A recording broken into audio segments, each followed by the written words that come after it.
دنیاوی طور پر بھی اور اخروی طور پر جو اصل انصاف کا نظام قائم کرنے والی ذات ہے وہ اللہ تعالیٰ کی ذات ہے۔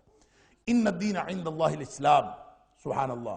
اب دعوت کی طرف میں نے عرض کیا تھا آیت نمبر 10 سے لے کر 32 تک بنیادی طور پر دعوت دی گئی، اب دعوت کی طرف لایا جا رہا ہے ان کو۔ جب یہ حقائق یہ ہیں، جب یہ دنیاوی چیزوں کی حیثیت کوئی نہیں ہے، بخشنے والی اللہ کی ذات ہے، اس کے لیے معیار یہ ہے کہ کون کون اللہ کا فرما بردار ہے اور انصاف کو قائم کرنے والا وہ ہے، اور قانون دنیا میں اور آخرت میں اسی کا چلنا ہے، نظام اسی کا چلنا ہے، اسی کا بنایا ہوا نظام ہے عدل اور قسط کا۔ تو فرمایا پھر ان الدین عند اللہ الاسلام، جو دین ہے وہ تو اللہ کے نزدیک اسلام ہی ہے نا۔ دین کیا ہے؟ دین، لفظ دین کے بے شمار معانی اہل لغت نے بیان کیے ہیں۔ دین کا مطلب بدلہ بھی ہوتا ہے، دین کا مطلب آئین بھی ہوتا ہے، اس کا مطلب قانون بھی ہوتا ہے، دین کا مطلب حکومت بھی ہوتا ہے، دین کا مطلب غلبہ بھی ہوتا ہے۔ اور قرآن پاک میں یہ دین کا لفظ ان سارے معنوں میں تقریباً استعمال ہوا ہے۔ مالک یوم الدین، آخرت کے دن کا، اس کا مطلب نتیجہ بھی ہوتا ہے، اس کا مطلب ضابطہ بھی ہوتا ہے، اور یہ سارے معنی، اس کا مطلب حکم بھی ہوتا ہے، اس کا مطلب فیصلہ بھی ہوتا ہے۔ یعنی لغت کے اندر یہ سارے معنی دین کے ہیں۔ اور صحیح بات یہ ہے کہ جب کوئی شخص کسی نظریے کو مان لے بطور آئین اور سمجھے، یہ سمجھ کر مان لے کہ یہ میرے لیے دنیاوی اور اخروی طور پر کامیابی کا ضامن ہے، یہ سمجھ کے کسی ضابطے کو مان لے، اس ضابطے کا نام دین ہوگا۔ یعنی کوئی بھی شخص کسی کے بارے میں یہ سمجھے کہ یہ میرا ضابطہ، یہ میری زندگی گزارنے کا طریقہ بھی ہے، اور اس سے ایک نتیجہ نکلے گا، اور نتیجہ کیا نکلے گا؟ نتیجہ یہ نکلے گا کہ میں کامیاب ہو جاؤں گا۔ جو دنیاوی اور اخروی اعتبار سے کسی بھی فکر کے بارے میں، کسی بھی نظریے کے بارے میں یہ خیال رکھے، تو اس کا مطلب ہے وہ اس نظریے کو یا اس فکر کو دین سمجھتا ہے۔ لہذا دنیا میں بہت سارے دین ہیں۔ دین کوئی شخص جس کو بھی مانتا ہے دنیاوی اور اخروی کامیابی کا ذریعہ سمجھتا ہے، اس میں سے وہ نتیجہ نکالنا چاہتا ہے جو اس کے لیے فائدہ مند ہو۔ جو کسی بھی نظریے کو یہ سمجھتا ہے، اس کا مطلب ہے وہ اس نظریے کو دین سمجھتا ہے۔ اس کا مطلب ہے یہودی اپنے دین کو، یہودیت کو دین سمجھتے ہیں، عیسائی اپنی عیسائیت کو دین سمجھتے ہیں، ہندو اپنے ہندو دھرم کو دین سمجھتا ہے، کمیونسٹ اپنے کمیونزم کو دین سمجھتا ہے۔ اللہ حاضر القیاس، اگر جدید دور میں لبرلزم کا نام لیا جائے، سیکولرزم کا نام لیا جائے، یا پھر اس طرح کے جتنے بھی بے شمار یہ بیسیوں ازم بنے ہوئے ہیں، ان سب کا نام لیا جائے، تو ان کو ماننے والے اگر اپنی دنیاوی اور اخروی کامیابیوں کو اس کے ساتھ منسلک کرتے ہیں، تو اس کا مطلب ہے وہ اپنے اس نظریے کو دین سمجھتے ہیں۔ اس لیے اللہ تعالیٰ فرماتے ہیں کہ عیسائیوں، عیسائیت نے تمہیں نہیں چھوڑانا، عیسائیت ضابطۂ زندگی نہیں ہے، اور یہودیت ضابطۂ زندگی نہیں ہے، ہندو دھرم نہیں ہے، کمیونزم نہیں ہے۔ جدید ترین دنیا میں کوئی جدید ترین ازم آ جائے، وہ بھی دین نہیں ہو سکتا۔ جو دین کامیابی کا ذریعہ ہے، جو دنیاوی اخروی طور پر کامیابی دلا سکتا ہے، جو ضابطۂ زندگی کے طور پر اپنایا جا سکتا ہے، فرمایا ان الدین عند اللہ الاسلام، اللہ کے نزدیک دین سوائے اسلام کے اور کوئی دین نہیں۔ تمہارے نزدیک ہو سکتے ہیں بے شمار دین۔ هو الذی ارسل رسولہ بالہدی ودین الحق لیظہرہ علی الدین کلہ، اللہ تعالیٰ نے اپنے نبی کریم صلی اللہ علیہ وسلم کو ہدایت اور دین حق دے کر بھیجا تھا۔ اس کا مطلب ہے جب دین حق دے کر بھیجا ہے تو دین باطل بھی تو ہو سکتے ہیں نا۔ لیظہرہ علی الدین کلہ، تاکہ وہ دنیا کے دیگر ادیان کے اوپر غالب آ جائے۔ تو اس کا مطلب ہے حق غالب آنے کے لیے ہے، اور باقی سارے کا سارا باطل وہ مغلوب ہونے کے لیے ہے۔ لہٰذا یہ تصور رکھنا کہ دنیا میں دین صرف اسلام ہے، اس کے علاوہ اور کوئی دین ہو نہیں سکتا، اور لوگوں نے یہ دین اور مذہب کا جو فرق رکھا ہے کہ مذہب ہوتا ہے، ایک دین ہوتا ہے، اور یہ پھر نازک بحثوں میں پڑ جاتے ہیں کہ باقی سارے مذاہب ہیں، دین صرف اسلام ہے۔ یہ بات درست نہیں۔ جب اللہ تعالیٰ فرما رہا ہے لیظہرہ علی الدین کلہ، تاکہ دیگر دینوں کے اوپر یہ غالب آ جائے، جب اللہ یہ فرما رہا ہے تو اس کا مطلب ہے کہ دین تو وہ ان کے خیال میں دین ہے، عند اللہ الاسلام۔ لوگوں کے خیال میں اور بھی ادیان ہو سکتے ہیں، لیکن اللہ کے نزدیک جو اصل دین ہے، جو اصل ضابطہ ہے، جو دنیاوی طور پر بھی آپ کو کامیابی کی نوید سناتا ہے اور اخروی طور پر بھی آپ کو کامیابی دلا سکتا ہے، وہ صرف اور صرف اسلام ہے۔ یہ بتایا جا رہا ہے یہودیوں کو بھی، عیسائیوں کو بھی، ساری دنیا اپنے دین لے کے پھرتی رہے، لیکن ان الدین عند اللہ، اللہ کے نزدیک دین کیا ہے؟ وہ صرف اسلام ہے۔ وَمَا اخْتَلَفَ الَّذِينَ أُوتُوا الْكِتَابَ إِلَّا مِن بَعْدِ وَمَا اخْتَلَفَ الَّذِينَ أُوتُوا الْكِتَابَ إِلَّا مِن بَعْدِ مَا جَاءَهُمُ الْعِلْمُ بَغْيًا بَيْنَهُمْ۔ اللہ اکبر۔ اب اسلام کس چیز کا نام ہے؟ الاسلام۔ ان الدین عند اللہ الاسلام، اللہ کے نزدیک دین جو ہے وہ الاسلام۔ دین کس کا ہے؟ اللہ کا۔ اللہ کہاں ہے؟ الرحمن علی العرش استوى، سورہ طٰہٰ میں فرمایا کہ رحمان تو عرش پہ ہے، ہم فرش کی مخلوق، دین اس کا، نہ وہ نظر آئے، نہ ہم اس کو دیکھ سکیں، نہ اس سے گفتگو کر سکیں، وہ عرش پہ، ہم فرش پہ، دین اس کا۔ ہمیں حکم دیا جا رہا ہے کہ تمہارا ضابطہ اگر ہوگا تو وہ الاسلام ہوگا۔ اب الاسلام ہم تک پہنچا کیسے؟ عرش والے کا دین فرش پہ کیسے آیا؟ وہ کہتے ہیں جو قرآن آیا، قرآن سے پتہ چلا دین اسلام ہے، لہذا ہم قرآن کو مانتے ہیں اور بس، اس کے علاوہ ہم کوئی چیز نہیں مانتے۔ قرآن ہی اصل چیز۔ درست، اللہ نے نازل کیا قرآن، کہاں نازل کیا؟ علی قلبک۔ پہلے تو اللہ تعالیٰ نے اہتمام یہ فرمایا، نازل بہ الروح الامین۔ اللہ تعالیٰ فرماتے ہیں کہ فرشتوں میں سے بھی ہم نے ایسا فرشتہ منتخب کیا جو بڑا ہی امانت دار فرشتہ ہے، کیونکہ دین کا معاملہ ہے نا، اللہ کے دین کا معاملہ ہے۔ لوگ اپنا دین بنا سکتے ہیں، خود ساختہ دینوں کی بات نہیں ہو رہی، یہ اللہ کے دین کی بات ہو رہی ہے۔ اگر اس میں کوئی انسانی کاوش شامل ہو جائے، اگر اس میں کوئی انسانی خواہش شامل ہو جائے یا انسانی مفاد شامل ہو جائے، اگر کوئی چیز ایسی شامل ہو جائے تو پھر یہ دین اللہ کا تو نہ رہا۔ تو دین اللہ کا ہے اور انسانی خواہشات سے اور ان ساری آلودگیوں سے پاک ہے جو آلودگیاں باقی ادیان کو لگی ہوئی ہیں۔ لہٰذا اس کو اتارنے کا اللہ تعالیٰ نے اہتمام یہ فرمایا کہ فرشتہ تو ہوتا ہی فرشتہ ہے، جس فرشتہ کہتے ہی اس کو ہے، جس کے اندر غلطی کرنے کی صلاحیت ہی نہ ہو، وہ فرشتہ ہوتا ہے۔ لہذا فرشتہ ہی ہے، لیکن اس سے بھی فرمایا نازل بہ الروح الامین۔ ان فرشتوں میں سے بھی ایک خاص فرشتہ جبریل، وہ امانت دار فرشتہ مقرر کیا، وہ لے کے آئے۔ اب وہ لے کے آیا، اس نے آ کے نازل کہاں کیا؟ نازل بہ الروح الامین علی قلبک لتکون من المنذرین۔ اے حبیب صلی اللہ علیہ وسلم، ہم نے آپ کے دل پر نازل کیا۔ اب سن لیجئے، سمجھ لیجئے دین کہاں سے آ رہا۔ دین اللہ کا نازل ہو رہا ہے نبی اکرم صلی اللہ علیہ وآلہ وسلم کے قلب اطہر پر جبریل امین کے ذریعے سے۔ اب نبی پاک صلی اللہ علیہ وسلم کے دل میں قرآن نازل ہو گیا، اور دل کی بات لوگوں کو کیسے پتہ چلتی ہے؟ دل کی بات لوگوں کو اس وقت پتہ چلتی ہے جب وہ زبان پر آتی۔ جب زبان پر نہ آئے تو دل میں کیا ہے کسی کو کچھ نہیں پتا، سوائے اللہ کے کوئی نہیں جانتا دلوں میں کیا۔ انہ علیم بذات الصدور، وہ جانتا ہے کہ سینوں میں کیا ہے، ہم تو جان ہی نہیں سکتے۔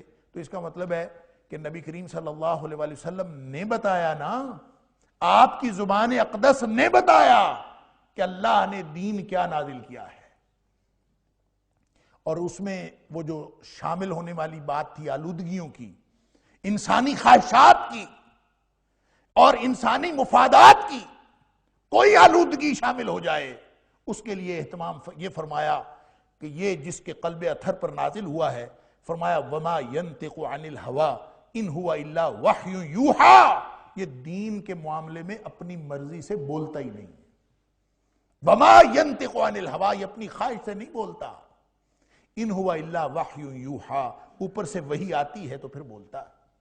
تو نبی اکرم صلی اللہ علیہ وآلہ وسلم کو اللہ تعالیٰ نے، یہ حفاظت ہے اللہ کے دین کی، لہذا وہ دین اللہ تعالیٰ نے نبی اکرم صلی اللہ علیہ وسلم کو دیا۔ نبی پاک صلی اللہ علیہ وآلہ وسلم نے 23 برس لگائے دین سکھانے میں، اور دین سکھانے کے بعد 23 برس لگانے کے بعد نبی کریم صلی اللہ علیہ وسلم نے گواہی لی صحابہ کرام سے کہ بتاؤ میں نے پہنچا دیا ہے؟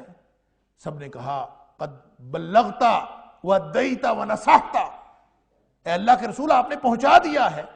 اور پھر جب وہ پہنچ گیا، صحابہ سے گواہی مل گئی، پھر اللہ سے گواہی لی، اللہم اشہد اللہم اشہد اللہم اشہد، اللہ تو بھی گواہ ہو جا، وہ دین میں نے پہنچا دیا۔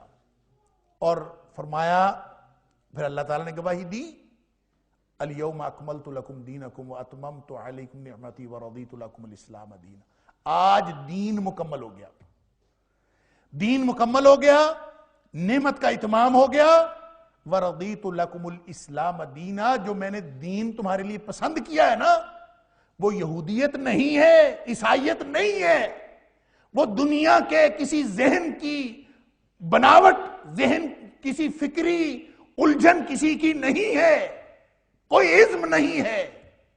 فرمایا وَرَضِيتُ لَكُمُ الْإِسْلَامَ دِينًا، جو میں نے دین تمہارے لیے پسند کیا ہے نا، وہ اسلام ہے۔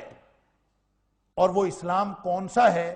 وہ ہے جو نبی کریم صلی اللہ علیہ وسلم سکھا گئے اور صحابہ کی ڈیوٹی لگا گئے۔ فرمایا فَلْيُبَلِّغِ الشَّاهِدُ الْغَائِبَ، مجھے جبریل امین کے ذریعے اللہ نے عطا فرمایا تھا، میں نے تمہیں سکھا دیا، 23 برس لگا دیے، سکھا دیا۔ فرمایا فَلْيُبَلِّغِ الشَّاهِدُ الْغَائِبَ، جو موجود ہیں وہ ہر اس شخص تک پہنچا دیں جو موجود نہیں۔ لہذا دین کیا ہے؟ دین وہ ہے جس کی نسبت نبی اکرم صلی اللہ علیہ وآلہ وسلم کے ساتھ ہے۔ بات سمجھ میں یہ آئی، ان الدین عند اللہ الاسلام، دنیا کے یہودیوں، دنیا کے عیسائیوں، اللہ کا دین اللہ کے نبی پر نازل ہوا ہے صلی اللہ علیہ وآلہ وسلم پر، لہٰذا دنیا میں دین کا اگر کوئی حوالہ ہوگا، دنیا میں دین کی بات جب کبھی ہوگی، دنیا میں کبھی بھی کوئی شخص دین کی بات کرے گا تو دین صرف وہ ہوگا، باقی لوگوں کے دین ہو سکتے ہیں، اسلام صرف وہ ہوگا جس کی نشاندہی نبی اکرم صلی اللہ علیہ وسلم نے فرمائی۔ لہذا اور کوئی دین، وہ کوئی ازم ہو سکتا ہے، کوئی برا دین ہو سکتا ہے، باطل ادیان ہو سکتے ہیں، سچا دین اللہ کے رسول صلی اللہ علیہ وسلم کا دیا ہوا دین وہ ہے اسلام، جو اللہ نے بھیجا ہے انسانیت کے لیے۔ میں نے آپ کو پہلے بھی حوالہ دیا تھا حدیث جبریل کا، پھر سے اس کو تازہ کر لیجئے، مشہور اور معروف حدیث، دین دنیا کی یہودی بھی سن لیں، عیسائی بھی سن لیں اور مسلمان بھی سن لیں، دین اللہ کا ہے، دین اللہ نے اپنے نبی کریم صلی اللہ علیہ وسلم پر نازل کیا ہے، لہٰذا نبی کریم صلی اللہ علیہ وآلہ وسلم بتائیں گے کہ کون سا دین ہے تو وہ دین ہوگا، کوئی اور بتائے گا تو وہ دین ہوگا نہیں ہوگا۔ اگر اس پر مدینے والے کی مہر نہیں ہے، نبی کریم صلی اللہ علیہ وآلہ وسلم کا مارکہ نہیں ہے، تو وہ اللہ کا دین نہیں ہے، وہ کسی اور کا دین ہو سکتا ہے، وہ اللہ کا نہیں ہو سکتا۔ تو حدیث جبریل میں ایک نقطے کی طرف میں ہمیشہ اشارہ کرتا ہوں کہ حدیث جبریل وہی ہے نا کہ نبی کریم صلی اللہ علیہ وسلم کے پاس جبریل علیہ السلام انسانی شکل میں آئے تھے، صحابہ اکرام سب کے سب حیران ہوئے کہ یہ کون شخص ہے، یہ کوئی اجنبی شخص تھا، اور اجنبی ہے تو اس کا مطلب ہے دور سے آیا ہے، اور دور سے اگر آیا ہے تو پھر اس کے اوپر آثار سفر ہونے چاہیے، لا یرا علیہ اثر السفر، اس کے اوپر کوئی سفر کے آثار بھی نہیں تھے، اور بالکل فریش جیسے ابھی گھر سے نکلا ہو، ولا یعرفہ منا احد، ہم میں سے کوئی اس کو جانتا بھی نہیں تھا، یہ بھی عجیب و غریب بات تھی، سارے صحابہ حیران۔ خیر وہ بیٹھ گیا، بیٹھ کے نبی کریم صلی اللہ علیہ وسلم کے پاس بالکل آمنے سامنے گھٹنے سے گھٹنا ملا کے بیٹھ گیا، یہ بیٹھنے کا انداز بھی لوگوں کو اچھا نہیں لگا، لوگ اس پر بھی حیران۔ پھر اس نے سوالات کیے نبی کریم صلی اللہ علیہ وسلم سے، اخبرنی عن الاسلام، اخبرنی عن الایمان، اخبرنی عن الاحسان، اخبرنی عن الساعہ، اخبرنی عن اشراطها، کہ اللہ کے رسول مجھے اسلام کے بارے میں بتائیے، مجھے ایمان کے بارے میں بتائیے، مجھے احسان کے بارے میں بتائیے، مجھے قیامت کے بارے میں بتائیے، قیامت کی نشانیوں کے بارے میں بتائیے۔ اچھا، نبی کریم صلی اللہ علیہ وسلم اس کو بتاتے رہے۔ وہ سوال پوچھ کے جب نبی پاک صلی اللہ علیہ وسلم بتا دیتے تھے تو وہ کہتا تھا صدقتا، آپ نے صحیح کہا۔ صحابہ پہلے ہی حیران تھے، وہ کہتے ہیں فعجبنا لہ، ہم حیران ہوئے اور بار بار ہم حیران ہوتے تھے کہ یسألہ ویصدقہ، کیسا آدمی ہے، سوال بھی پوچھتا ہے تصدیق بھی کرتا ہے۔ اگر اس کو معلوم نہیں تو پھر تصدیق کیسے کرتا ہے، اور اگر اس کو معلوم ہے تو پھر سوال کیوں کرتا ہے؟ دونوں باتیں، یہ بھی عجیب۔ تو ساری کی ساری کہانی، پوری کی پوری داستان، پورا کا پورا واقعہ حیرتوں سے بھرا ہوا ہے واقعہ ہے۔ اللہ اکبر۔ خیر، وہ ساری باتیں پوچھ کے صحابہ حیران بیٹھے، چلے گئے، جبریل علیہ السلام چلے گئے، یا وہ شخص چلا گیا۔ عمر فاروق رضی اللہ تعالیٰ فرماتے ہیں فَلَبِثْتُ مَلِيًّا، میں کچھ دیر بیٹھا رہا۔ اس کا مطلب ہے لوگ بھی چلے گئے ہوں گے زیادہ تر، تو فرماتے ہیں میں بیٹھا رہا، اور مجھے نبی کریم صلی اللہ علیہ وسلم فرماتے ہیں کہ یا عمر اتدری من السائل، عمر پتہ ہے یہ کون تھا، یہ سوال پوچھنے والا کون تھا؟ تو عمر فاروق رضی اللہ تعالیٰ فرماتے ہیں میں نے کہا، میں نے عرض کیا اللہ کے رسول صلی اللہ علیہ وسلم مجھے تو نہیں پتا کون تھا، یعنی یہ تو سارے حیران تھے کہ کیا ہو رہا۔ نبی پاک صلی اللہ علیہ وسلم فرمایا ہوا جبریل اتاکم لیعلمکم دینکم، یہ جبریل تھے جو تمہیں تمہارا دین سکھانے آئے تھے۔ ان الدین عند اللہ الاسلام، دین اللہ کا ہے، سکھانے کون آیا؟ جبریل علیہ السلام۔ اچھا، دین سکھانے جبریل علیہ السلام آئے تو پھر نبی کریم صلی اللہ علیہ وسلم کو چاہیے تھا نا کہ آپ آتے ہی، جب جبریل علیہ السلام آئے تھے تو بجائے صحابہ کرام کو حیرت میں مبتلا کرنے کے، نبی کریم صلی اللہ علیہ وسلم بتاتے جو دنیا کا طریقہ ہے۔ نبی کریم صلی اللہ علیہ وسلم بتاتے کہ یہ بھائی جبریل علیہ السلام تشریف لائے ہیں انسانی شکل میں، یہ تمہیں دین سکھانے کے لیے آئے ہیں، دین سکھانا چاہتے ہیں، چلو بھی جبریل دین سکھاؤ۔ پھر جبریل علیہ السلام تقریر فرماتے، یہ ہوتا ہے اسلام، یہ ہوتا ہے ایمان، یہ ہوتا ہے احسان، یہ ہوتی ہے قیامت، یہ ہوتا ہے قیامت کی نشانیاں۔ جبریل علیہ السلام بتا دیتے، چلے جاتے، نہ کوئی حیرت کی بات ہوتی نہ کچھ ہوتا۔ جبریل تقریر کر کے یہ تینوں چاروں سوالوں کے جواب نہیں بتا سکتے تھے؟ بتا سکتے تھے، اس لیے کہ دین سکھانے تو جبریل آئے تھے نا۔ لیکن اگر اس طرح ہوتا تو وہ دین نہ ہوتا۔ کیوں؟ دین بنتا ہی اس وقت ہے جب وہ نبی کریم صلی اللہ علیہ وسلم کی زبان اقدس سے نکلتا ہے۔ اگر جبریل کہہ کے چلے جاتے تو وہ دین نہ بنتا۔ آئے وہ تھے دین سکھانے، لیکن کہلوایا نبی کریم صلی اللہ علیہ وسلم سے۔ جانتے تھے جبریل علیہ السلام اسلام کیا ہے، ایمان کیا ہے، احسان کیا ہے، قیامت کی نشانیاں کیا ہیں، سب جانتے تھے۔ تصدیق اس لیے کرتے تھے، نبی پاک صلی اللہ علیہ وسلم فرماتے تھے، وہ کہلواتے تھے کہ نبی کریم صلی اللہ علیہ وسلم کی زبان اقدس سے نکلے گا تو دین بنے گا۔ لہٰذا ان الدین عند اللہ الاسلام کا کیا مطلب ہے؟ کہ دین وہ ہے جو نبی کریم صلی اللہ علیہ وسلم نے دیا ہے، اللہ کا دین، وگرنہ تو وہ واقعی ادیان کی طرح ہو جائے گا۔ اگر ہر بندے کی بات دین ہو، اگر مخلوق کی بات دین ہو، ہماری خواہشات کا نام دین ہو، اگر ہماری اپنی کی ہوئی، اپنے شامل کی ہوئی چیزوں کا نام دین ہو، تو پھر ان ادیان باطلہ اور اس دین حق کا فرق کیا باقی رہے گا؟ تو فرق اس کا کیا ہے؟ ان الدین عند اللہ الاسلام، اللہ کے نزدیک دین اسلام ہے۔ اور اسلام کون سا دین ہے؟ وہ دین ہے جو نبی کریم صلی اللہ علیہ وسلم نے صحابہ کرام کو دیا بطور امانت کے، اور ساتھ کہہ دیا، فرما دیا کہ جو موجود نہیں ہے ان تک تم نے پہنچانا بھی ہے، اور ساتھ یہ بھی فرما دیا کہ من عمل عملا لیس علیہ امرنا، کہ دین صرف یہ ہے جس پر ہمارا حکم ہے، جس پر ہماری مہر ہے. اگر کسی نے کوئی ایسا کام کیا جو اس پر ہماری مہر نہیں ہے فَهُوَ رَدٌّ، تو وہ ریجیکٹڈ ہوگا، وہ قبول نہیں کیا جائے گا. اور من احدث فی امرنا ھذا ما لیس منہ، یہ ہے دین جو دیا جا رہا ہے تمہیں، اور جس نے اس کے اندر کوئی نئی بات پیدا کی جو اس میں پہلے نہیں تھی، دین کے اندر نئی بات پیدا کی جو پہلے نہیں تھی فَهُوَ رَدٌّ، تو وہ ریجیکٹڈ ہے. یہ ہے دین کا تصور. اور ان الدین عند اللہ الاسلام، اللہ کے نزدیک دین اسلام ہے. جبریل لے کے آئے، نبی کریم صلی اللہ علیہ وسلم نے ہمیں سکھا دیا، اس لیے کہ ہمارا واسطہ اللہ کریم کے ساتھ وہ ہیں ہی نبی اکرم صلی اللہ علیہ وسلم. اگر نبی پاک صلی اللہ علیہ وسلم فرمائیں کہ یہ قرآن ہے تو یہ قرآن ہے. اگر نبی پاک صلی اللہ علیہ وسلم ہمیں نہ بتاتے کہ یہ قرآن ہے تو ہمیں کون بتاتا کہ یہ قرآن ہے؟ کعبہ ہے، کس نے بتایا؟ نبی کریم صلی اللہ علیہ وسلم نے. علی ھذا القیاس پوری زندگی عمر فاروق رضی اللہ تعالیٰ عنہ حجر اسود کو دیکھتے ہیں اور فرماتے ہیں کہ تو ایک پتھر ہے، میں کبھی نہ چومتا تجھے اگر میں نے نبی کریم صلی اللہ علیہ وسلم کو تجھے چومتا ہوا نہ دیکھا ہوتا. تو نبی کریم صلی اللہ علیہ وسلم وہ منبع اور ماخذ ہیں، وہ ہیں اصل مرجع و ماوا. اگر ہم نے دین پر عمل کرنا ہے تو دین ہر اس بات کا نام ہے جو نبی کریم صلی اللہ علیہ وسلم لے گئے.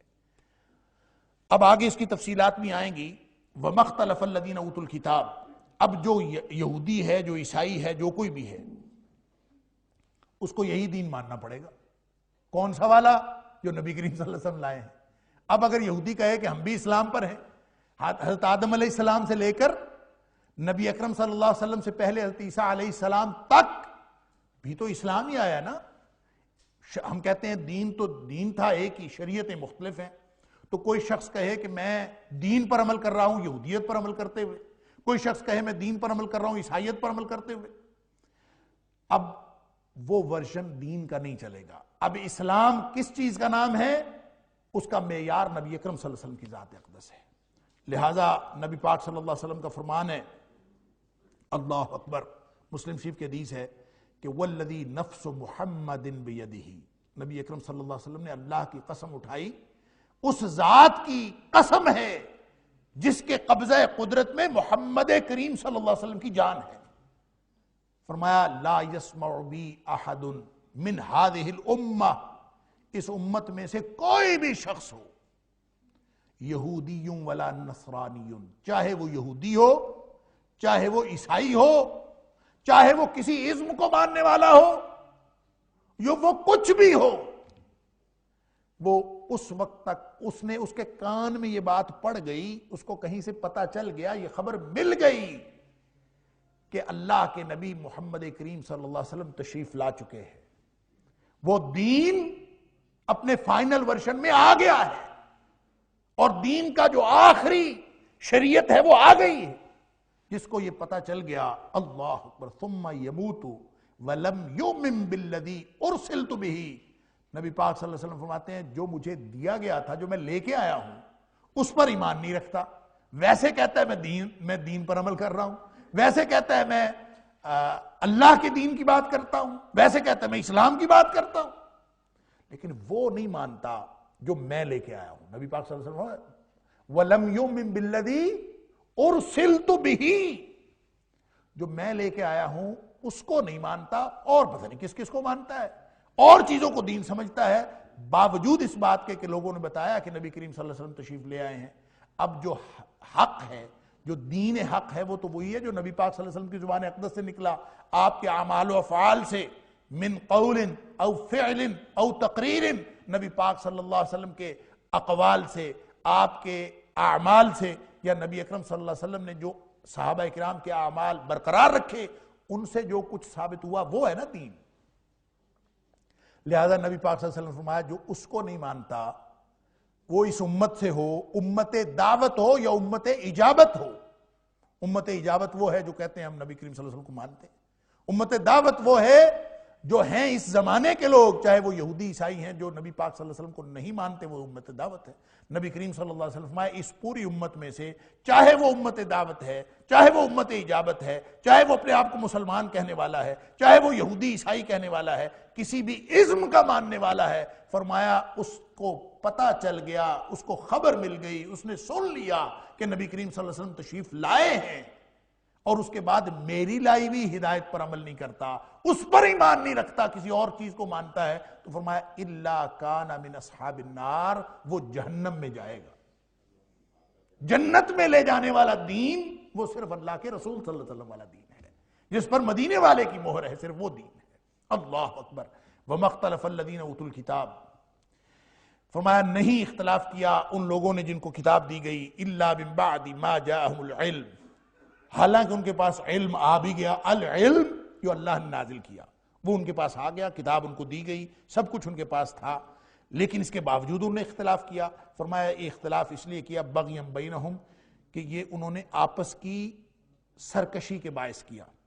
اچھا، ایک تو یہاں سے یہ بات پتہ چلی کہ ان کا آپس میں اختلاف، یہ جو مسلمانوں کو دیتے ہیں نا تانا کہ مسلمانوں کا آپس میں اختلاف، اصل مسلمانوں نے تو ان جیسا اختلاف کیا ہی نہیں جن جیسا جو اختلاف یہودوں نے سارا نہیں کیا۔ اللہ تعالیٰ سورہ بقرہ کی آیت نمبر 113 میں فرماتا ہے وَقَالَتِ الْيَهُودُ لَيْسَتِ النَّصَارَى عَلَى شَيْءٍ وَقَالَتِ النَّصَارَى لَيْسَتِ الْيَهُودُ عَلَى شَيْءٍ، یہودی عیسائیوں کو کہتے ہیں کہ تم کسی چیز پر نہیں ہو، عیسائی یہودیوں کو کہتے ہیں کہ تم کسی چیز پر نہیں ہو، وہ آپس میں ایک دوسرے کو غلط کہتے ہیں۔ اور ساتھ اس اختلاف کا ایک معنی یہ ہے کہ عیسائیوں کے اندر بھی بے شمار فرقے، ایک دوسرے کو وہ کافر بھی کہتے ہیں، ایک دوسرے کے خلاف بھی ہیں، ایک دوسرے کے خلاف لڑائیاں بھی لڑتے ہیں، اور جتنی جنگیں عیسائیت کی تاریخ میں کیتھولک اور پروٹسٹنٹ کے درمیان ہوئی ہیں، اتنی خون ریز جنگیں تو مسلمان کبھی آپس میں نہیں لڑے۔ علی ھذا القیاس، یہ یہودیوں کا بھی آپس میں یہی حالات رہے، اور ان کے جو اختلافات ہیں، فرمایا ایک تو بات یہ قرآن بتا رہا ہے کہ ان کے اختلافات ہیں، اور دوسری بات یہ بتا رہا ہے وہ جو میں نے پہلے عرض کیا تھا کہ کوئی شخص جب بھی اختلاف کرے شعور کی اور فطرت کے تقاضے کی وجہ سے کرے، شعور کی بنیاد پر کرے، اس فطرت کے تقاضے کی وجہ سے کرے جو اللہ تعالیٰ نے فطرت سلیمہ بنائی ہے، اگر اس کی وجہ سے کرے گا تو وہ لازماً ان سارے جھگڑوں میں سے نکلتا ہوا اسلام تک پہنچ جائے گا۔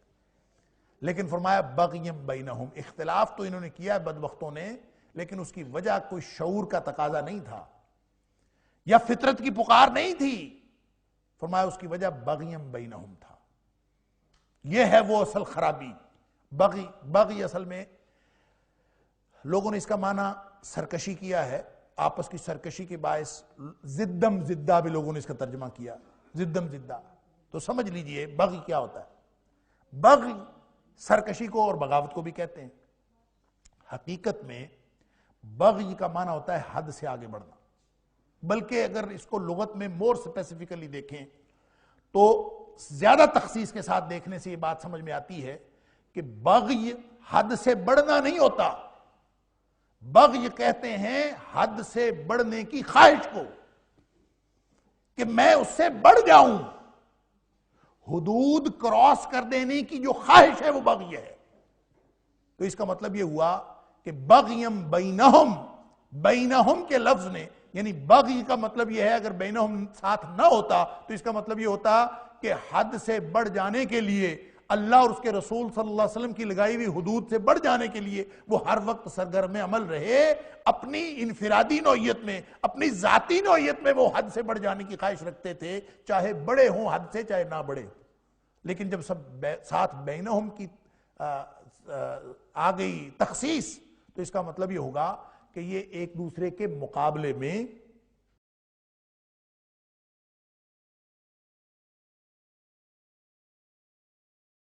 آگے بڑھنے کی کوشش کرتے رہے اور خواہش رکھتے ہوئے، لہذا جو اختلاف ہے اس کی وجہ سمجھ میں آ رہی ہے۔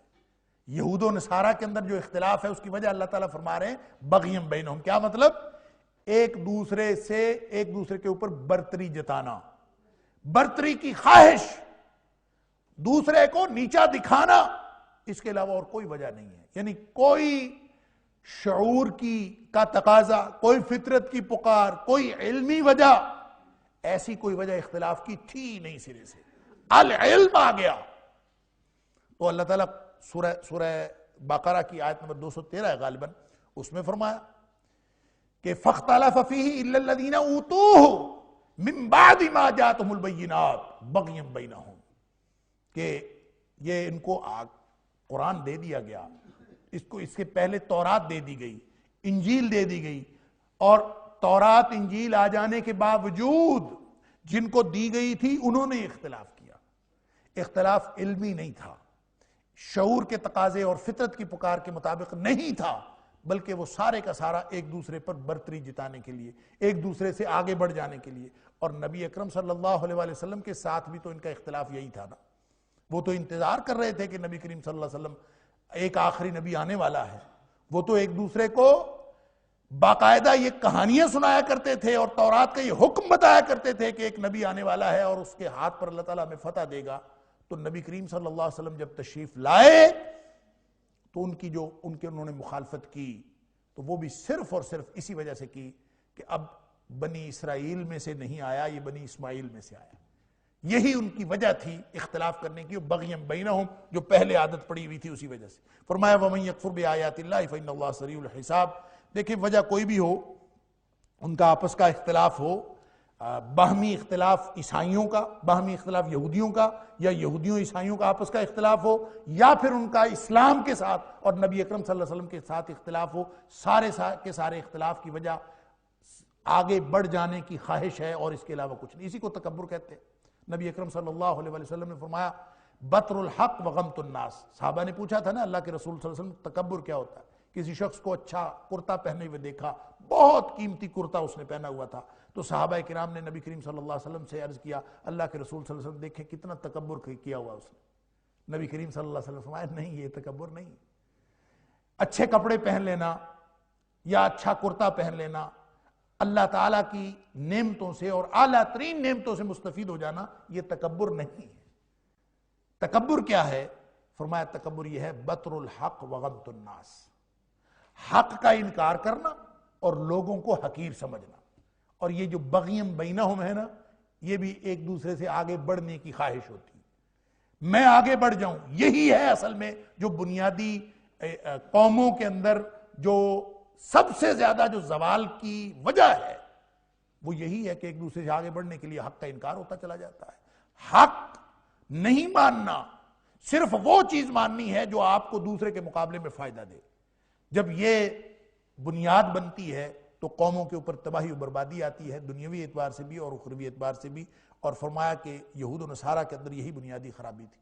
اب قانون بتایا جا رہا ہے وَمَن يَكْفُرْ بِآيَاتِ اللَّهِ، جو بھی اللہ کی آیتوں کے ساتھ کفر کرے. اب اس سے مراد اللہ کی آیتیں کون سی ہوں گی؟ وہ والی آیات ہوں گی جس میں یہ بتایا گیا ہے کہ دین صرف اسلام ہے. اور یہ بات صرف قرآن میں نہیں آئی، بلکہ یہ تورات کے اندر بھی اور انجیل کے اندر بھی یہ بتایا گیا تھا کہ دین وہ ہوگا جو آخری نبی لے کے آئے گا. نبی کریم صلی اللہ علیہ وسلم کی نشانیاں بتائی گئی تھی، وہ دین ہوگا اور یہ بتایا گیا تھا ان کو. اور اب وَمَن يَكْفُرْ بِآيَاتِ اللَّهِ، اور اس طرح کی آیات سے بھی اگر کوئی شخص انکار کرتا ہے اور دین اسلام کو دین نہیں سمجھتا بلکہ کسی اور چیز کو دین سمجھتا ہے، فَإِنَّ اللَّهَ سَرِيعُ الْحِسَابِ، تو پھر یہ یقین رکھو کہ اللہ تعالیٰ بہت جلد حساب لینے والا ہے.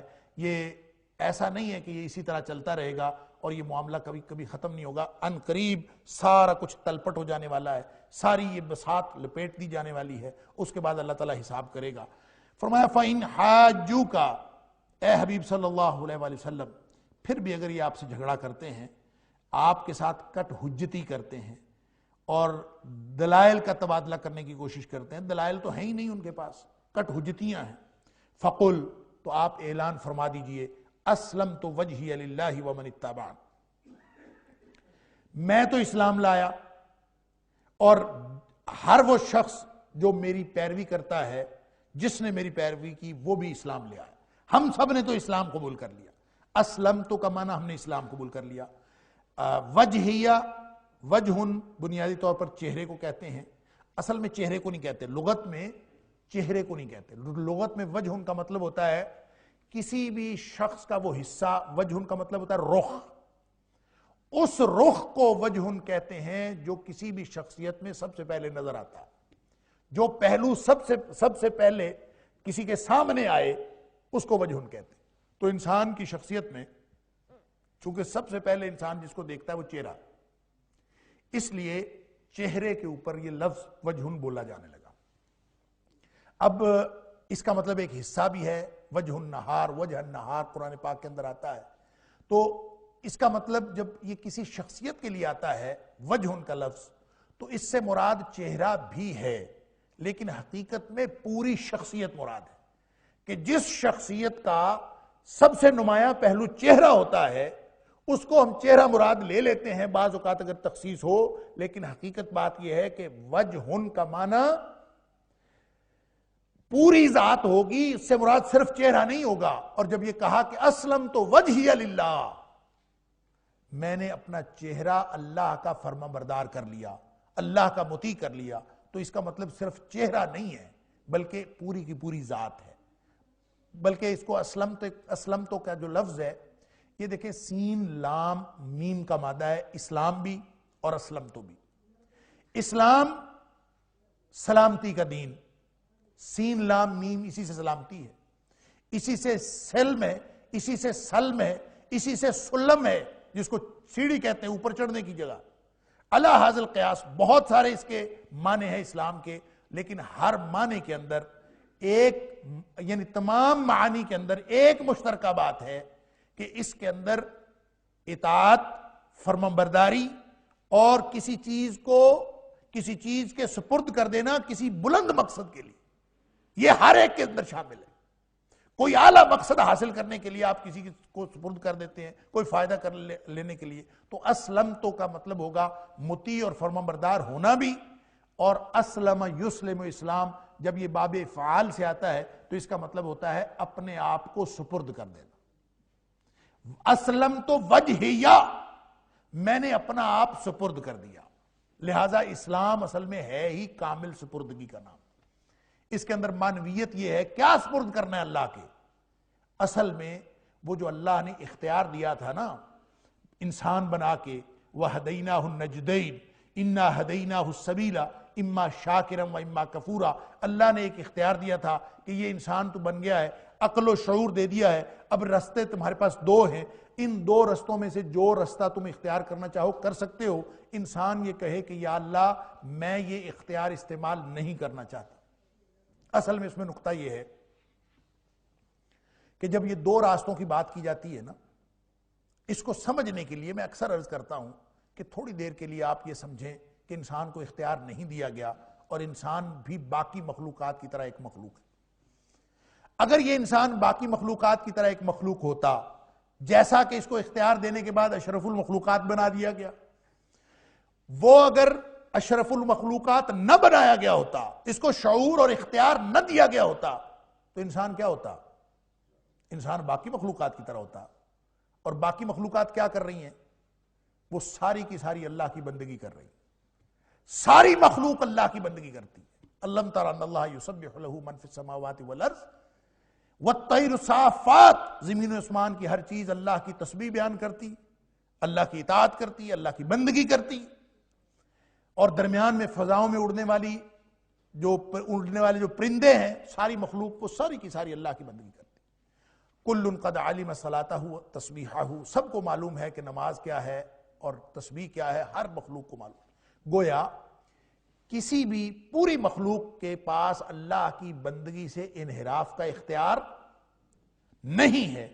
انسان کو اگر اختیار نہ دیا گیا ہوتا تو یہ بھی اللہ کی بندگی کر رہا ہوتا نا. تو اب جو اختیار دیا گیا ہے، یوں سمجھ لیجئے کہ ایک راستہ ہے بندگی کا، یہ راستہ بندگی کا. اب اس کو اختیار دے دیا گیا. اختیار دینے کے بعد فرمایا انا ہدیناہ السبیل اما شاکرا و اما کفورا، کہ تجھے اختیار دیا ہے دو راستوں کا، چاہے تو اس راستے پر چل چاہے تو اس راستے پر چل. فمن شاء فلیؤمن ومن شاء فلیکفر یا ایھا الناس اعبدوا ربکم. اختیار دینے کے بعد بھی فرمایا کہ تم بندگی کے راستے پر چلنا، اور جو بندگی کے راستے پر نہیں چلتا وہ کدھر چلتا ہے؟ اس کا مطلب یہ ہوا کہ یہ راستہ جس طرف چلنے کے لیے کہا جا رہا ہے، یہ راستہ تو پہلے بھی موجود تھا، اگر اختیار نہ دیا جاتا تو یہی راستہ تھا۔ اب جو اختیار دیا گیا ہے وہ کا راستہ کون سا ہے؟ وہ انحراف کا راستہ ہے، وہ کفر کا راستہ ہے، وہ اللہ کی بندگی کا راستہ نہیں ہے، وہ اللہ کے سامنے بغاوت کا راستہ ہے۔ لہذا اسلام کیا ہے؟ اسلام یہ ہے کہ اسلمت وجہی للذی، اسلمت وجہی للہ، میں نے اپنا چہرہ اللہ کی طرف، اپنے آپ کو اللہ کے سپرد کر دیا۔ کیا مطلب؟ کہ یا اللہ وہ جو اختیار تو نے مجھے دیا تھا نا، وہ انحراف کا اختیار ہے، اللہ وہ تیری بغاوت کا اختیار ہے، میں وہ اختیار استعمال نہیں کرنا چاہتا، میں تیری بندگی کا راستہ اختیار کرنا چاہتا ہوں۔ جب انسان کلمہ شہادت پڑھ کے اسلام قبول کرتا ہے تو یہ کامل سپردگی ہے، اپنے اختیار سے دستبرداری کا اعلان ہے کہ یا اللہ میں وہ مرضی اپنی استعمال نہیں کرنا چاہتا، میں کروں گا تو میں تو جہنم میں چلا جاؤں گا، میں اگر اپنا اختیار استعمال کروں گا تو یہ تو تیری بغاوت ہوگی، تو یا اللہ میں اپنا اختیار استعمال نہیں کرتا بلکہ میں اسی بندگی کے راستے پر جاتا ہوں جو تیری بندگی کا راستہ ہے۔ یہ ہے معنی اسلمت وجہی للہ، میں اپنا آپ اپنے اللہ کے سپرد کرتا ہوں، ساری مرضیاں ختم۔ فرمایا ومن اتبعن، جو میری پیروی کرنے والے ہیں وہ بھی اسی روش پہ ہیں کہ ہم نے اپنا آپ اپنے اللہ کے سپرد کر دیا۔ یہ ہے اسلام، اپنے آپ کو مطیع اور فرمانبردار بنا دینا۔ وَقُلْ لِلَّذِينَ أُوتُوا الْكِتَابَ، اور آپ اعلان فرمائیے ان لوگوں میں جن کو کتاب دی گئی ہے، وَالْأُمِّيِّينَ، اور جو ان پڑھ لوگ ہیں ان میں، أَأَسْلَمْتُمْ، ان سے پوچھئے اس کام پر تم بھی تیار ہو کہ نہیں؟ ہم نے تو اپنا آپ اپنے اللہ کے سپرد کر دیا، تم بھی مطیع اور فرمانبردار ہوتے ہو کہ نہیں؟ أَأَسْلَمْتُمْ، کیا تم اسلام لاتے ہو؟ اور اسلام لانے کا مطلب اپنی مرضیوں سے دستبردار ہو جاؤ، اپنی خواہشات سے دستبردار ہو جاؤ، اپنی خواہشات کو اور مرضیوں کو اللہ کی مرضی کے تابع کر دو۔ کیا تم اس کے لیے تیار ہو؟ ان سے پوچھو۔ کن سے پوچھو؟ اہل کتاب، یہودیوں سے، عیسائیوں سے۔ والامیین، امیین کا مطلب ہے، لفظی معنی ہے امی کی جمع امیین، اس کا مطلب ہے ان پڑھ۔ ان سے مراد وہ لوگ ہیں جو پورے عرب کے اندر مشرک کہلاتے تھے اس دور میں، ان کو امی کہا جاتا تھا کہ کیونکہ وہ یہودی اور عیسائی روایت کے ساتھ منسلک نہیں تھے۔ جو یہودی یا عیسائی روایت کے ساتھ منسلک تھے وہ اپنے آپ کو پڑھا لکھا کہتے تھے کیونکہ وہ اہل کتاب تھے۔ عیسائی انجیل کو کلیم کرتے تھے، یہودی تورات کو کلیم کرتے تھے، وہ علم والے لوگ تھے، گویا یہ پڑھے لکھے اور پڑھنے لکھنے والے لوگ تھے۔ اور جو ان کے علاوہ جتنے بھی لوگ تھے، چاہے وہ پڑھنا لکھنا جانتے تھے چاہے نہیں جانتے تھے، لیکن وہ ان دونوں روایتوں میں سے کسی روایت کے ساتھ منسلک نہیں تھے، تو وہ سارے کے سارے امی کہلاتے تھے۔ اسی لیے نبی کریم صلی اللہ علیہ وسلم کو بھی انہوں نے امی کہا کہ یہ نبی امی ہیں، کہ دنیاوی اعتبار سے آپ پڑھے لکھے نہیں ہیں، نہ ہی ان کی اس روایت کے ساتھ منسلک تھے۔ اللہ نے ڈائریکٹ نبی پاک صلی اللہ علیہ وسلم کے اوپر وحی نازل کی، آپ نے پڑھایا۔ لہذا ان پڑھوں سے مراد یہ تمام کے تمام مشرکین ہیں جو پورے عرب کے اندر موجود تھے۔ تو اللہ نبی پاک صلی اللہ علیہ وسلم کو حکم فرما رہے ہیں، قل، اے حبیب صلی اللہ علیہ وسلم آپ فرمائیے، آپ کہیے، آپ اعلان کیجئے۔ گویا نبی کریم صلی اللہ علیہ وسلم کو دعوت کا حکم دیا جا رہا۔ یہ ہے وہ بات جو میں نے عرض کی تھی کہ آیت نمبر 10 سے لے کر آیت نمبر 32 تک بنیادی طور پر یہ دعوت کی بات ہے۔ اور روایات میں آتا ہے کہ نبی کریم صلی اللہ علیہ وسلم نے جب یہ آیت نازل ہوئی تو آپ نے خطوط جو لکھے، دعوتی خطوط پورے عرب کے اندر، بلکہ کیسر و کسرا کو بھی آپ نے خطوط لکھے، اور سب کو خطوط لکھے، دعوتی خطوط، اور اپنے وفود بھیجے، وہ اس آیت کے نزول کے بعد بھیجے۔ گویا عیسائیوں کو بھی دعوت دینی ہے، یہودیوں کو بھی دعوت دینی ہے، مشرکین کو بھی دینی ہے، سارے ازموں کو ماننے والوں کو دعوت دینی ہے۔ یہ نبی اکرم صلی اللہ علیہ وسلم کو حکم دیا جا رہا ہے، قل للذین اوتوا الکتاب والامیین اسلم تم، سب سے پوچھو، ان کو دعوت دو اور ان سے پوچھو کہ کیا تم اسلام لائے ہو، اور پھر ساتھ ان کو بتا دو کہ اسلم تسلم، جو اسلام لے آئے گا وہ امن و سلامتی اس کو مل جائے گی۔ دنیا میں اگر امن قائم ہو سکتا ہے تو وہ اسلام سے قائم ہو سکتا ہے، لہذا پوری دنیا کو دعوت دو۔ اب یہ نبی اکرم صلی اللہ علیہ وسلم کو حکم تھا، نبی اکرم صلی اللہ علیہ وسلم نے اپنی پوری زندگی دعوت میں لگائی، آپ پوری زندگی لگے رہے، اور حجاز میں دعوت دی، مکے میں دعوت دی، طائف میں دعوت دی، مدینہ میں آ کے دعوت دی، لیکن جب یہ حکم ہوا تو پھر مدینہ کے باہر بھی دور دور جگہوں پہ نبی کریم صلی اللہ علیہ وسلم وفود بھیجے، سب کو نبی کریم صلی اللہ علیہ وسلم نے دعوت دی۔ فَإِنْ أَسْلَمُوا، اور اگر وہ اسلام قبول کر لیں فَقَدْ اهْتَدَوْا، یہ ہے معیار۔ اس سے پہلے کوئی کہے میں یہودی ہوں اس لیے میں ہدایت یافتہ ہوں، میں عیسائی ہوں میں ہدایت یافتہ ہوں، مجھے فلاں فکر کا میں ماہر ہوں اس لیے میں ہدایت یافتہ ہوں، اس کو جتنے مرضی نظریات کے ماہر ہونے کا دعویٰ ہو، ہدایت کا معیار اب صرف اور صرف اللہ کے رسول صلی اللہ علیہ وسلم کے لائے ہوئے دین کو ماننا ہوگا۔ جس نے اسلام قبول کر لیا فقد اہتدوا، اس نے وہ ہدایت پر آ گیا۔ لہذا نبی کریم صلی اللہ علیہ وسلم نے ہر ایک کو لکھا السلام علی من اتبع الہدا، ہر اس شخص کو سلام ہے جس نے اس ہدایت کی پیروی کی۔ ان اسلموا فقد اہتدوا، اگر اسلام لاؤ گے پھر ہدایت ملے گی۔ تو یہ نبی کریم صلی اللہ علیہ وسلم کا فریضہ جو نبی پاک صلی اللہ علیہ وسلم کامل طور پر ادا فرما گئے، اب وہ فریضہ جو ہے وہ امت کی طرف شفٹ ہو چکا ہے۔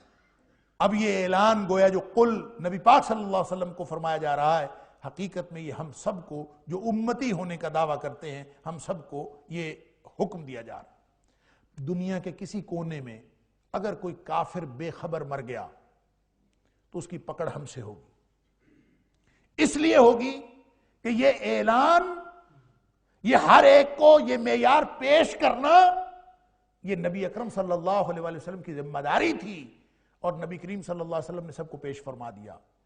جہاں پہنچ سکے خود پہنچے، نہیں پہنچ سکے تو آپ نے خطوط بھیجے، اپنے وفود بھیجے، ہر جگہ نبی کریم صلی اللہ علیہ وسلم نے اعلان کر دیا۔ آج بھی اگر کوئی دنیا کا کونا باقی ہے جہاں اسلام نہیں پہنچا تو اس کے ذمہ دار آپ اور میں ہیں، ہم ذمہ دار ہیں، اور ہم سے قیامت کے دن پوچھا جائے گا کہ تم دین پہنچا سکتے تھے، تم نے کیوں نہیں پہنچایا؟ ہم نے کسی کو یہ سوال کیا اسلم تو فَإِنْ أَسْلَمُوا فَقَدْ اهْتَدَوْا، کہ یہ ہے اللہ کا دین؟ کبھی بتائیں تو صحیح ان کو جا کے۔ اللہ اکبر! یہاں ہمارے ایک مہمان آئے تھے، وہ پوری دنیا میں جاتے ہیں مختلف جگہوں پر، وہ بتا رہے تھے کہ افریقہ میں 200 دیہات میں گیا ہوں، تو کہتے ہیں کوئی جگہ ایسی نہیں ہے کہ جہاں جا کے آپ اسلام کا نام لیں، ان کو سمجھائیں اور وہ فوراً مسلمان ہونے پر تیار نہ ہو جائیں۔ کہتے ہیں ان کو معلوم ہی نہیں، اور دنیا بے خبری کی موت مر رہی ہے، اور جو بے خبری کی موت مر گیا اس کے ذمہ دار ہم لوگ ہیں جن کو اللہ نے علم دیا ہے، جن کو اللہ نے قرآن دیا ہے، حامل قرآن امت بنایا ہے، یہ ذمہ دار ہے۔ ہم اگر اپنی ساری صلاحیتیں اس کے اوپر نہیں لگاتے تو اس کا مطلب ہم اپنی ذمہ داری ادا نہیں کر رہے۔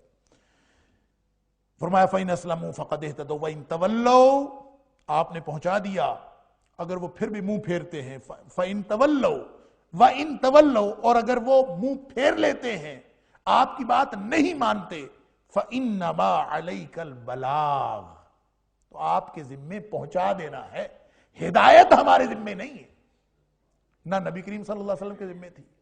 إِنَّكَ لَا تَهْدِي مَنْ أَحْبَبْتَ، نبی کریم صلی اللہ علیہ وسلم کو اللہ تعالیٰ نے فرما دیا جس کو آپ چاہتے ہیں اپنی خواہش سے آپ اس کو ہدایت نہیں دے سکتے، وَلَكِنَّ اللَّهَ يَهْدِي مَن يَشَاءُ، اللہ جسے چاہتا ہے ہدایت دیتا ہے، تم ہدایت نہیں دے سکتے۔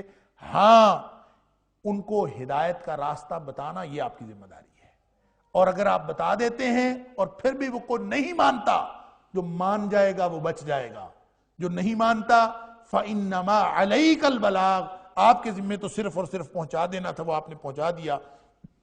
وَاللَّهُ بَصِيرٌ بِالْعِبَادِ، اور اللہ تعالیٰ اپنے بندوں کو دیکھنے والا ہے، اللہ تعالیٰ دیکھ رہا ہے کس کے کیا کرتوت ہیں، کون کیا کر رہا ہے، لہذا کوئی پہنچا رہا ہے کہ نہیں پہنچا رہا، اور اللہ کی دیوی صلاحیتوں کے مطابق وہ کام کر رہا ہے کہ نہیں کر رہا، تو ذمہ داریاں کون سی ہیں؟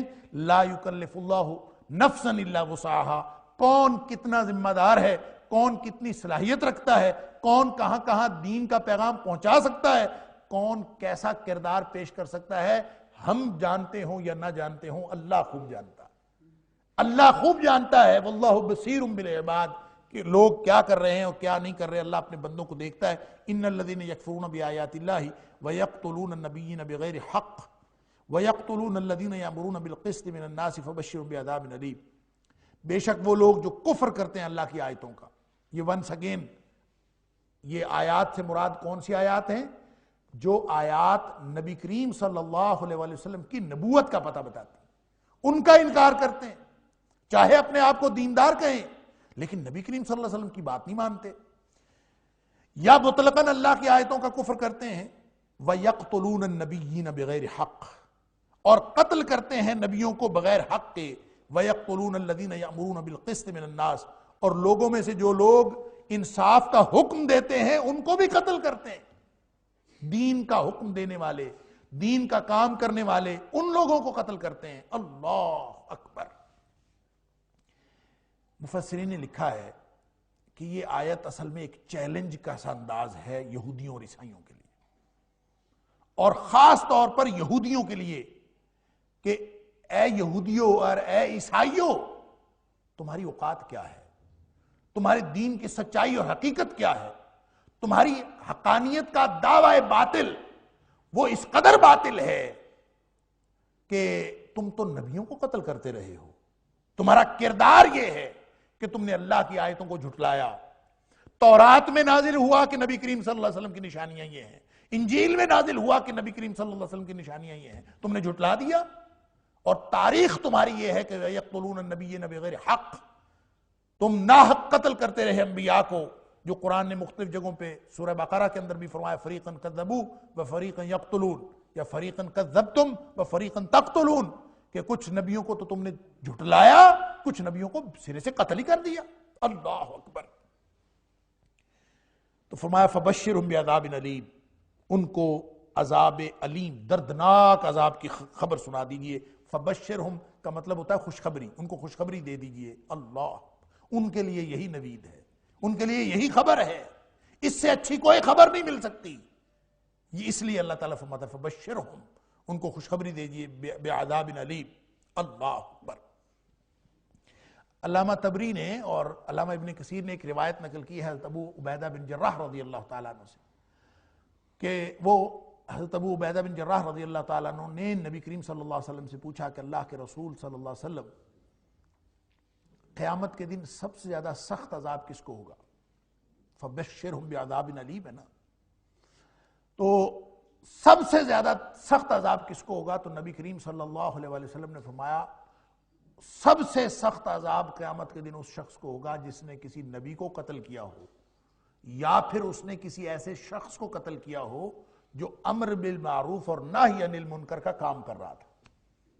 یعنی اس کا قصور یہ ہے کہ وہ تمہیں نیکی کا حکم دیتا تھا، برائی سے روکتا تھا، تمہیں وہ بہت بندہ برا لگتا ہے۔ اب ظاہر ہے جو آدمی رنگ میں بھنگ ڈالنے والا ہو وہ تو برا لگتا ہے نا، کہ آپ کو ہر وقت وہ نیکی کا حکم دے اور ہر وقت برائی سے روکے کہ یہ برائی ہے، تو ایسا شخص معاشرے کو ایک آنکھ نہیں بھاتا۔ تو نبی اکرم صلی اللہ علیہ وسلم نے فرمایا قیامت کے دن سب سے زیادہ سخت عذاب اس کو ہوگا جو کسی نبی کو قتل کر دے یا کسی ایسے شخص کو قتل کر دے جو امر بالمعروف اور نہی عن المنکر کا کام کر رہا ہے، لوگوں کو نیکی کا حکم دیتا ہے، برائی سے روکتا ہے، اس کو قتل کر دینے والا، قتل کرنا ویسے ہی بہت بڑا گناہ ہے، اور قاتل کی سزا دائمی جہنم ہے جو کسی کو خواہ مخواہ قتل کر دیتا ہے۔